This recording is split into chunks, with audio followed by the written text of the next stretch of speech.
British advanced pain clinic, నొప్పి మాయం, surgery దూరం. For appointments 9155515563. ఎక్కడి నుంచి మొదలెడదాం చెప్పండి?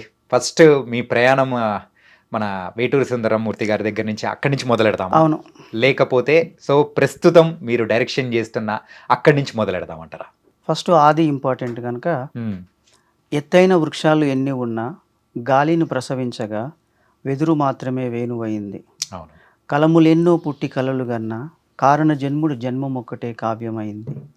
అతనెవరో కాదమ్మా కృష్ణా గోదారి, పుణ్య నదుల పుత్రోత్సాహం వేటూరి. వేటూరి రాయగా పాటలెన్నయ్యా నన్నయ్య, మా సుందర రామమూర్తిని పొగడగా కవికులం పులకిస్తుందయ్యా కన్నయ్య.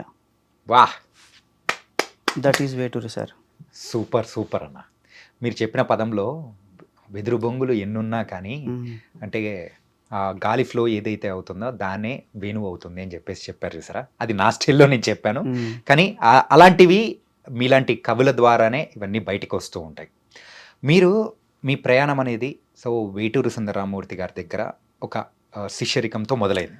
దీనికంటే ముందు సో మీరేం చేస్తున్నారు, మీ బాల్యం నుంచి మొదలవుతాం. శిష్యరికం కంటే అది శిష్యరికం అనే పదం సరిపోదు నా దృష్టిలో.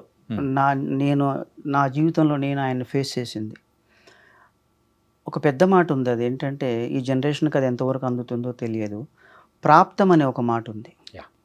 అది నా విషయంలో జరిగింది. వేటూరు సార్తో నాకేంటంటే అదొక ప్రాప్తం. నేను పక్కింట్లో, అంటే ఇంట్లో రేడియో కూడా లేని స్థితి నాది. పక్కింట్లో రేడియోలో వేటూరి సుందరరామూర్తి గారు గీత రచన అని వినపడేది. తెలియదు, ఆయన పాట వస్తుంటే అదో తెలియని పులకింత. అప్పుడు నా 6th 7th స్టాండర్డ్స్. అక్కడి నుంచి నాకు వేటూరి గారు, నాకు ఆయన పరిచయం. ఆ తర్వాత నాలో కవిత్వం మొదలైంది ఆ స్టాండర్డ్స్ నుంచి.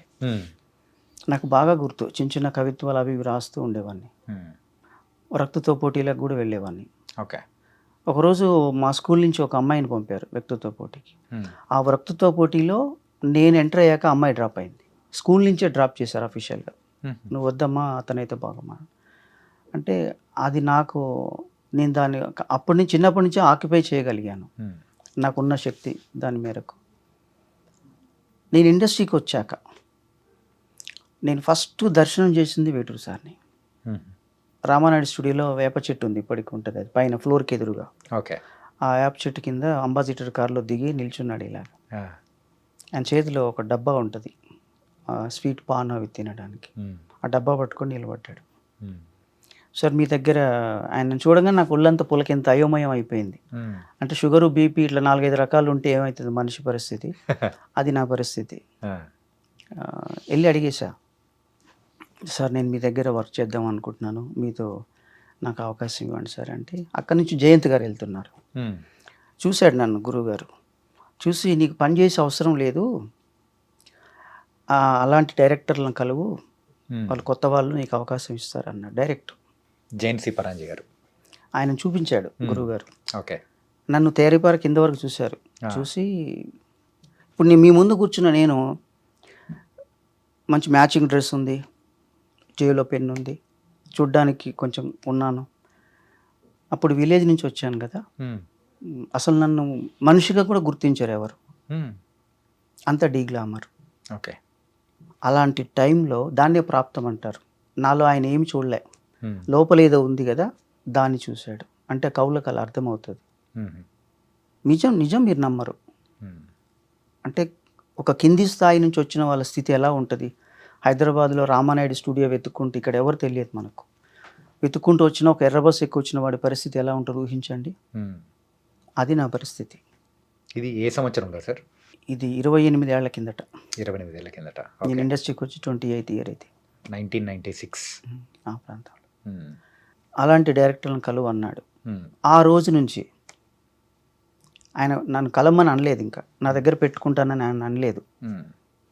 నీకు నా దగ్గర పనిచేసే అవసరం లేదు, అట్లాంటి డైరెక్టర్లను పట్టుకో, కొత్త వాళ్ళు అవకాశం ఇస్తారన్నాడు.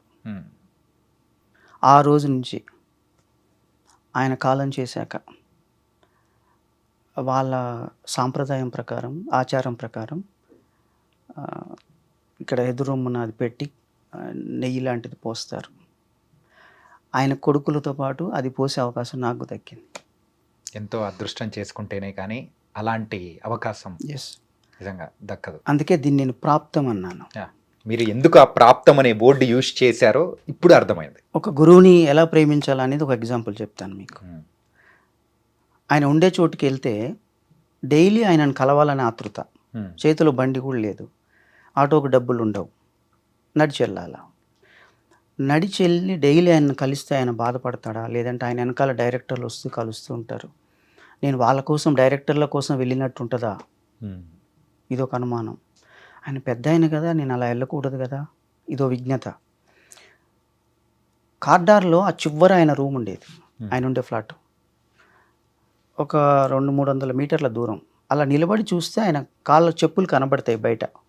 ఆయన సైజు చాలా పెద్దది, కొంచెం దూరం ఉన్నా కూడా కనపడుద్ది. ఆ చెప్పులు చూసి ఎన్నోసార్లు నేను తిరిగి వచ్చాను. ఎందుకలాగా? మా గురుగారిని కలిశాను కదా. ఓకే.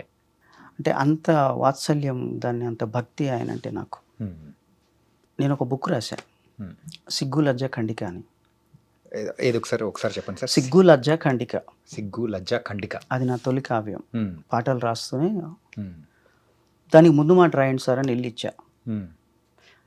దాన్ని మొత్తం చదివి ఆయన నాకు ఒకరోజు ఫోన్ చేశాడు. ఏదో పక్కింట్లో రేడియోలో ఆయన పాట విని ఓ పామరుడైన నాకు నా రచన చదివి,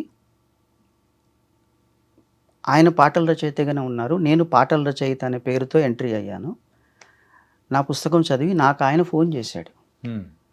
ఫోన్ చేసి ఆయన అన్నమాట, నాయన నీ పుస్తకం వెళ్ళి వచ్చి తీసుకెళ్ళి అన్నాడు. ఆయన నోట 2 పదాలు వస్తాయి, అయ్యా నాయన. మ్మ్. కోపం వస్తే అయ్యా అంటాడు, మామూలుగా ఉంటే నాయన అంటాడు. మ్మ్. ఆ పుస్తకానికి నాకు ఆయన రాసిన ముందు మాట, కఠిన సత్యాల కటకటాల్లోంచి బందీకృతమైన జీవితం అనే చెరసాలను దర్శిస్తున్నప్పుడు అస్వాతంత్రతా వేదన ఆవేదనగా మారి కవితారూపు సంతరించుకుంటుందనడానికి శ్రీ బండారు దానయ్య గారి ఈ కావ్యం ఒక్కటే చాలు. వాహ్.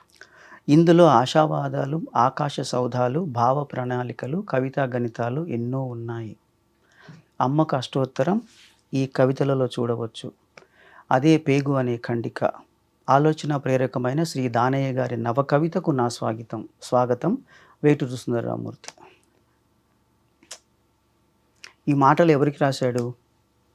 ఆయన పాటలు పక్కింటి రేడియోలో వినే ఒక పామరుడు, వాడు రాసిన పుస్తకానికి ఆయన రాసిన మాటలు ఇవి. మీ బుక్కులో ఏమైతే ఉండబోతుందో దాన్ని ఎంత అద్భుతంగా రాశారు.